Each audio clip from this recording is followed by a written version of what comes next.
It's Friday. Thanks for waking up with us. There's a lot happening today leading into the weekend. I am Alison Monroes. And I am Mona Lisa. On DBS this morning, we are your official guide to what's happening.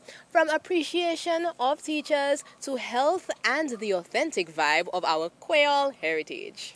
I can't wait to get into all that good stuff. Let's start off at the news desk. Kendall has the headlines.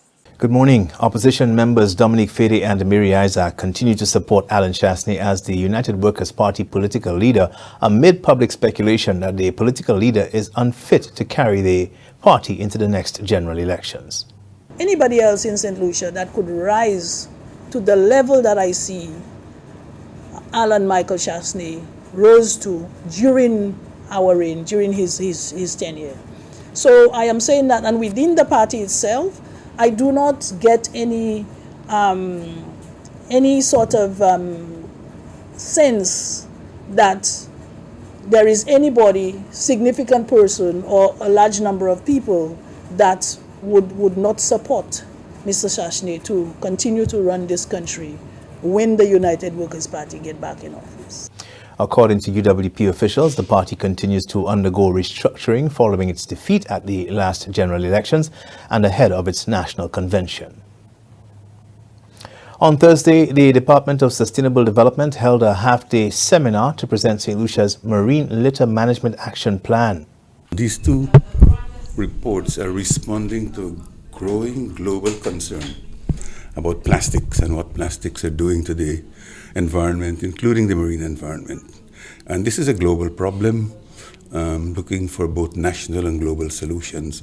So this activity is really to validate the findings of the source inventory and the action plan. These have been developed, they've been presented to various groups already, and this is a sort of a final validation before the reports are finalized. Tusi says real plastic waste management must start with a change in people's behavior and attitudes. A landslide along the Tourelle-Soufrière Road on Wednesday, October 5th, rendered the road impassable, forcing motorists and residents traveling to Fonsey-Jacques and environs to utilize the Diamond or Baden roads. Residents are frustrated with the frequency at which land slippage is occurring in the area. I live just a little higher up there. And while I was there, about 9:15, I heard a noise. And then I observed that the pole just to the entrance of my home was shaking. Then I told the gentleman that was there, I used to call him Yellow. Then I told him, look at the pole, is shaking. Probably something fall on the wire and then the pole became shaken. We are trying to make a way for transport to be going up and down. By all means, it must be, because this is the only way for the time being that we are supposed to be using. So far, I'm trying to make a clearance for transport to pass on. As a matter of fact, on Sunday, just Sunday, this week, there was another landslide just at the top of this hill up there. And it was a back around 7 to 8 o'clock. The back had to come and clear the clearance for transport to be passing. The Department of Infrastructure says the Tourelle Road is now open. However, further land slippage is possible as St. Lucia continues to be affected by a tropical wave. Motorists are therefore being advised to exercise extreme caution and vigilance when traversing the road and other areas prone to landslides. The PI Secondary School is continuing an initiative by the Education Quality Improvement Project, or EQUIP, to promote the concept of parent-teacher community associations. This afternoon, we engage in an open meeting with stakeholders, parents, the corporate community, community groups, the residents of the community, and church groups, and other organizations. The project is intended to get parents, the corporate community, agencies, and groups within PI Choiseul and environs to get involved in the education of students at the PI Secondary School. Those are your top stories. Thanks for watching. Good morning.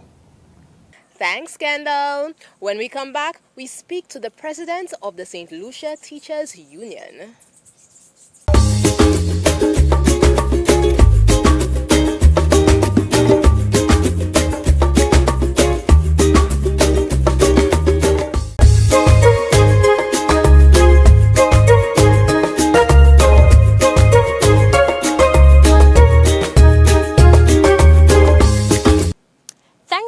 with us. October 2nd to the 9th is Teacher Appreciation Week. As part of activities celebrating the role and contribution of teachers to national development, the Ministry of Education set aside Wednesday and today Friday as Alma Mater Days, where persons in the public and private sectors are to wear their former school uniforms. Ali, I saw some pictures on Facebook and yep, they were so interesting. I had a few laughs and smiles. I sure did as well. But in honoring our teachers, we must also discuss the issues that confront the profession. Mona Lisa spent some time with the president of the Teachers Union to do just that. So thank you so much for speaking to us today, Mr. Howell. Hi, good morning and good morning to you and your listeners, and thank you for the interaction with the St. Lucia Teachers Union. Yes, definitely. So, the theme for this Teachers Appreciation Week is the transformation of education begins with teachers. So, in your opinion, how are teachers expected to play that important role in transforming children and the education system? First of all, let me just say a big thank you to all teachers on Ireland and to show my appreciation to them as president of the SLTU for all the work that they do. And happy Teacher Appreciation Day to you, and I want you to enjoy it.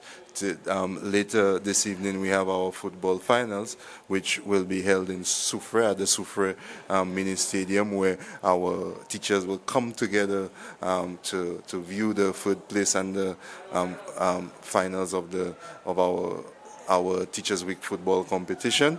And then on Sunday we will remain in Soufrière for our rally on Sunday, where Dr. Gaff Anderson from Jamaica will be coming to speak to us. You see, the transformation of education and the theme is very relevant to us in this time. Teachers need to be motivated. Teachers need to be equipped. Teachers need support. And they are the most important factors when we look at what we want to do in the education system. And if we don't take care of our teachers, the entire system will fall apart. That's how critical, the critical role that teachers play. And so for them to be the center of the transformation of education, there needs to be a transformation of the level of support that they receive. There needs to be more support coming from the employer. There needs to be more understanding, more empathy as well from the general public, from the employer, from all stakeholders, and there needs to be greater collaboration. Our teachers need that level of support from all stakeholders, and if everyone plays their part, we will have a better education system. Rightfully so, I do agree with what you're saying. And that being said, what measures are being taken to re-skill teachers so that they can have the proper tools to transform the education? Well, at this point, I am aware that the Ministry of Education would have done a number of workshops. From the SLTU standpoint, we continue to make contributions to the development of education by providing training opportunities for our members. We were the ones who introduced Summer Institute into the calendar of activities within the education system. We felt that at the end of the academic year, it was an opportune time, just before teachers go out on vacation, to have them in retooling sessions and what have you, supported by the Canadian Teachers Federation. I'm happy that the ministry followed thereafter, but the Teachers Union is the one who led the way in terms of building that professionalism. But it is not always about a workshop and sit down and somebody giving out information to the teachers. It has to be a continuous professional development process, and there must be time allotted to professional learning communities that we need to develop within our schools, and of course, importantly, the provision of resources by the employer. Much is expected of the teacher.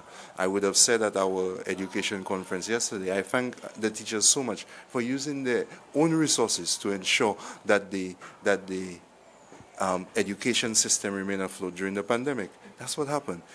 Nobody helped them to pay their internet bill. Yeah? Yeah. Right. Okay, and you did ask for concessions from the ministry, being the president of the Teachers Credit Union, the Teachers Union, I should say. And how has that been going?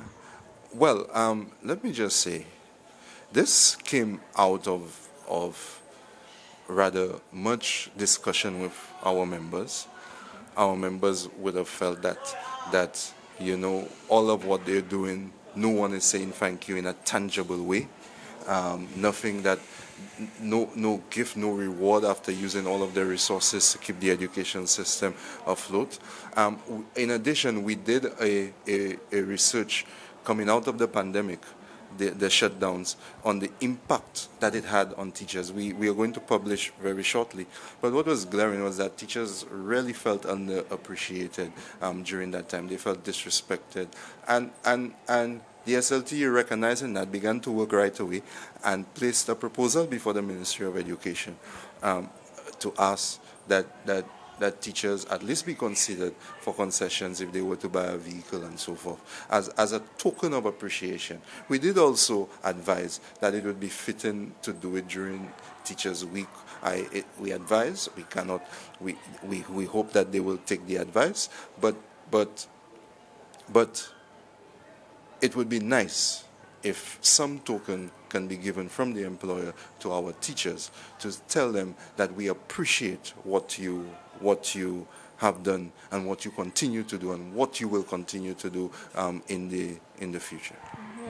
And also counseling, because I understand you also asked for counseling. I know after COVID-19, many people suffered from a little mental issue. Maybe they're not developing as they should. So how important do you think is the counseling specifically for the teachers? The pandemic was rough for everyone, and it impacted teachers in great measure. Teachers had to take care of everybody else's children, and they also had their families to take care of while trying to supervise their children and instructing others. So it was very, very, very difficult for them. And we felt, especially given the results that we would have gathered from our research, that one of the things we can do is to expand the employee assistance program within the public service so that more teachers can access and benefit if they need any level of psychosocial support. We also, as a union, recognize the importance of this, and we are exploring measures to see how best we can have our own in-house program similar to that of the EAP. All right. So in terms of the students, we all agree that the students are misbehaving. They are causing a lot of problems in the schools. Now, we can look at technology. Technology is growing rapidly, and I find there is a belief that there is a standstill when it comes to the education developing as rapid as technology is. And that is causing the children to have a little hindrance in terms of their behavior. What do you have to say about that?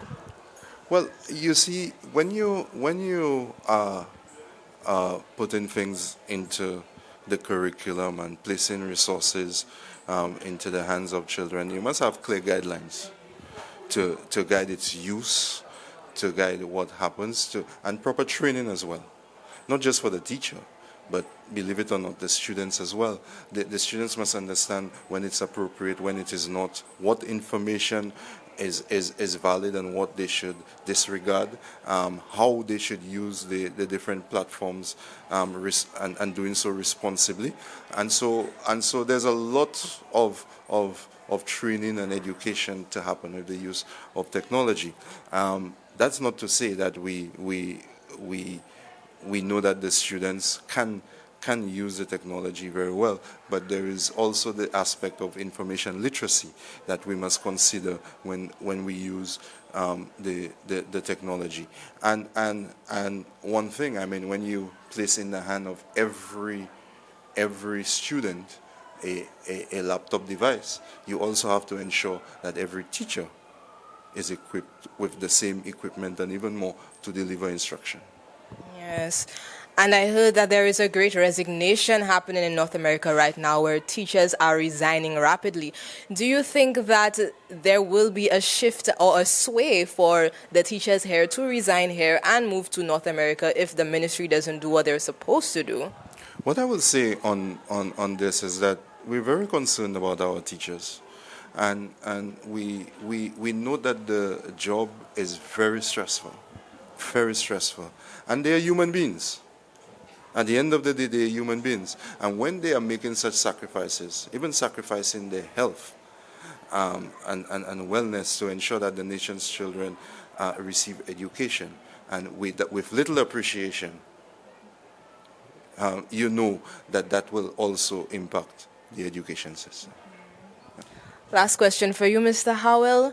Do you believe that the teachers believe in themselves to be the transformation of education? I have faith in all teachers, all of them. They are extraordinary. Our teachers in St. Lucia, they are conquerors, they are fighters, they are resilient.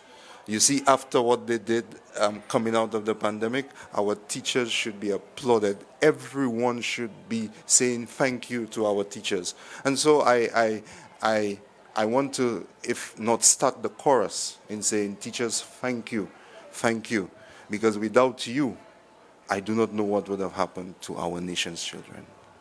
And let me reiterate, teachers, thank you so much for your contribution. And thank you so much, Mr. Howell, for taking your time and talking to DBS. Happy Teacher Appreciation Day to all. And long live the SLTU. Stay with us.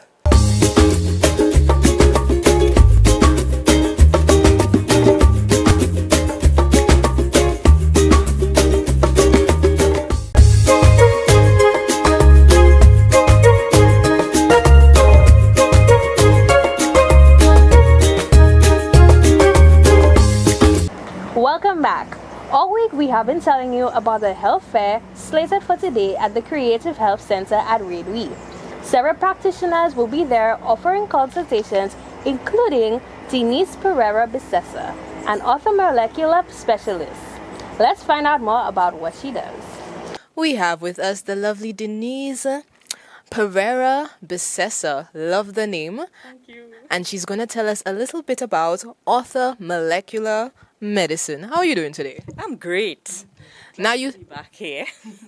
glad to have you with us. Now you see me paring down at my paper all the time. I want to know, what exactly is orthomolecular medicine? That's the question everybody asks, but it simply means treating at a cellular level from a nutritional standpoint.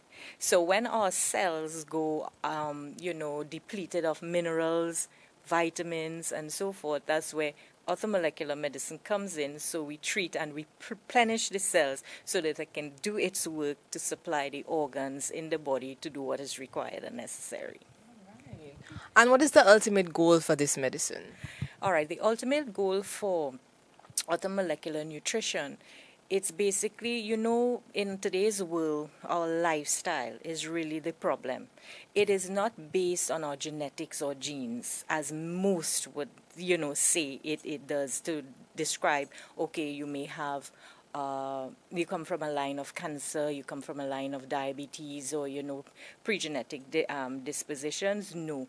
In orthomolecular medicine, we look at the cells to displace this nutrition, and when one's body suffer from these nutritional, lack, we have a problem because our organs cannot function in the way in which it should.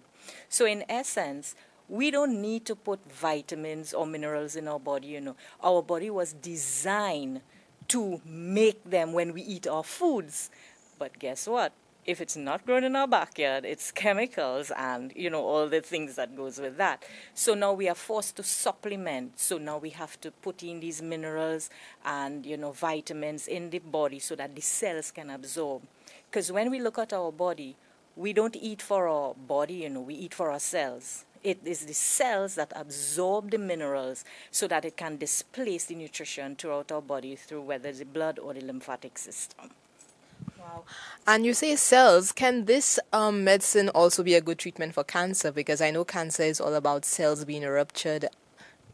Yes, well, it's so questionable. Cancer diabetes, cardiovascular, they all have their different genetic traits. So certain cells will use certain colonies to help with these issues within our body. It's basically building the immune system. So if our cells go rogue on us, or a certain T cell or CD4 cell decide to say, listen, I am not getting the correct cell signal to produce this sort of antigen or antibody against a certain maybe alien, something that comes in our system, and we look at it as something differentiation. In differentiation means that it can alter the cell. So if the cells alter by certain things, it can be mental, it can be, physical, emotional, and it alters our cells. Because we must understand that cells can be altered by the environment it's in. So let's say, for instance, example, if you work in a chemical environment, certain chemicals can absorb into the body and cause disruptions between the cells. So what we need to do, we need to keep it on all levels at the same time, meaning that if we give it, if you know a lack of magnesium will cause you not to rest properly, calcium, you will not be able to oxygenate the blood and for building red blood cells. So in essence, the examples of these, so it can alter that cell that deals with that certain particular issue within the body. So once that's altered, we need to correct that and send back the correct signal state so that it can do what it needs to do. That's a lot. That's a lot it does, yes. And what are the more popular treatments, though? Popular treatments is normally with nutrition. Now, we can use both clinical as well as integration, because sometimes if you get, you have a issue, a bacteria that goes out of balance, sometimes we need the antibiotics to help. But in the interim of using the antibiotics, what we do now, we can clean the body out in the sense of give it the antibiotics so that it can deal with certain of these bacteria. And then when the bacteria cultures come, in order, then we treat with nutrition. So that's how we deal with it, because once the body starts to break down, it will continue to break down if we don't give it the ingredients or the footing to stand up upon. And that is nutrition. So tell me about the medicine again. Is it like a pill? Is it a gel? Is it surgical? Or we use natural supplements, medically graded, as well as nutraceuticals. Now, this is something that we use nanotechnology, meaning that the nutrients that we will extract from a herbal, let's say an herbal formulation, we will extract the bacteria of that. And then we use that in the making of the nutraceutical product, which is supplements, and then we use that in our body. Drink it, or whether it might be in capsule forms or liquid forms. I always like liquid because it gets faster into the bloodstream. Yes. Right. And do you ever combine these medicines with the conventional medicines? Oh, yes. I work with the clinical as well, as I said, so I love my doctors, and, we work hand in hand with each other, and there is a combination, because, in today's world, everybody here, oh gosh, this herb good for high blood pressure, or use propolis for this or that, and then you spike your pressure up or you die. They just don't know how to regulate the remedies. And if you are on prescribed meds, I'm never one to stop you on your prescribed meds. I'll work with you and your practitioner, and we get a common goal as to how we can marry them so that it can help the system and then take it to the next level. Right. So Friday, you'll have that little expo. What are we looking for from you? All right, Friday, I am going to, as a guest here in St. Lucia, again, love you guys. We are going to show you how your blood looks like. And when you look at your blood, you can see the nutritional deprivation Or we can show you that when you see the blood and you say, okay, these things are missing from a nutritional standpoint, magnesium, zinc, potassium, or different things you see. Sometimes you see your white blood cells in there and you say, okay, you have a little inflammation happening, or you must be having some antibodies building against C19, so we see them there. And I work with you to show you how before and after, when you put certain nutrition in there, how it can change it so you have a better wellness and a better well-being. And the other one, there is a EMRI scan, which can scan the organ. I am giving away any one organ that you can come and check, whether it's a heart or a kidney, or you might have some issue, and you say, Joy, I want you to check this and see what's going on there. And we scan it, and it can show us what's happening there with what abnormalities are going on with that organ. Wow. Well, I'm definitely eager to look forward to scanning my organs on Friday. Wow. So thank you so much, Denise, for coming here. For having me. It was a pleasure, and I'm sure everybody, the public, come out to the health fair. You don't want to miss this. You can learn a lot.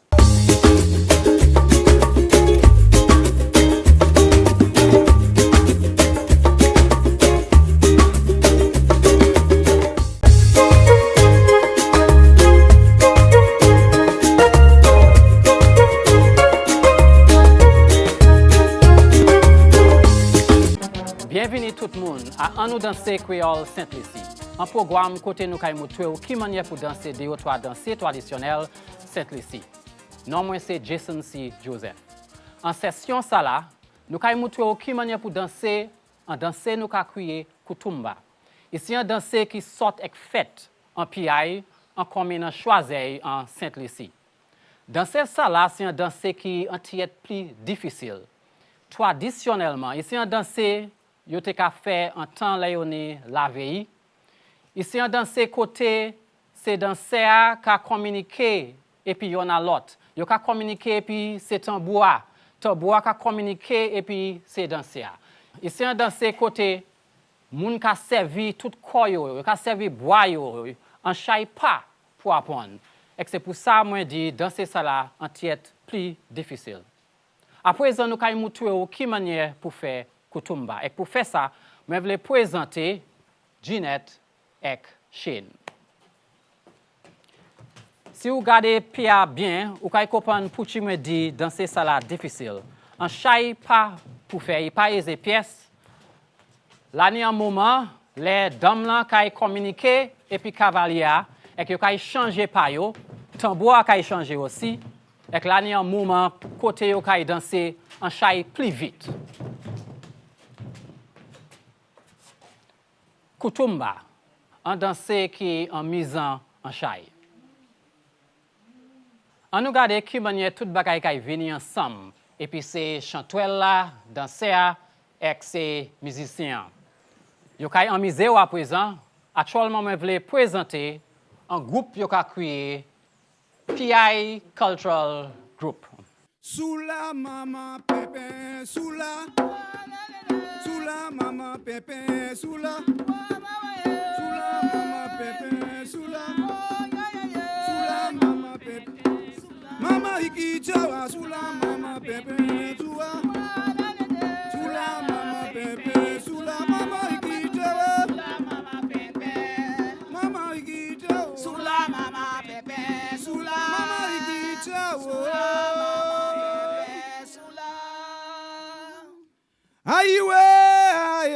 Aiwe Kongo ki malbati. Aiwe ki Kongo ki malbati. Aiwe ki Kongo ki malbati. Aiwe ki Kongo ki malbati. Oyani we ki Kongo ki malbati. Aiwe ki Kongo ki malbati. Aiwe ki Kongo ki malbati. Aiwe ki Kongo ki malbati. Aiwe ki Kongo ki malbati. Aiwe ki Kongo ki malbati. Aiwe ki Kongo ki malbati. Aiwe ki Kongo ki malbati. Aiwe ki Kongo ki malbati. Aiwe ki Kongo ki malbati. Aiwe ki Kongo ki malbati. Aiwe ki Kongo ki malbati. Aiwe ki Kongo ki malbati. Ça dans c'est moi. Ay, waki gambo ki malbate. Ay, waki gambo ki malbate. Ay, waki gambo ki malbate. Ay, waki gambo ki malbate. Ay, waki gambo malbate. Ay, waki gambo ki malbate. Ay, waki gambo ki malbate. Ay, waki gambo ki malbate. Ay, waki gambo ki malbate. Ay, waki gambo ki malbate. Ay, way, malbate. Ay, malbate. Ay, gambo ki malbate. Ay, gambo ki malbate. Ay, gambo ki malbate. Thank you so much for joining us this morning on DBS This Morning. Now, please, it's Friday. Go out and enjoy yourself. Eat, drink, be merry, but be responsible. Yes, go out and also practice that heritage because we are in our heritage season. Even though it is not Guinea Creole just yet, we are still practicing everything we need to know. Go out there and have some fun. We'll see you next time. Bye.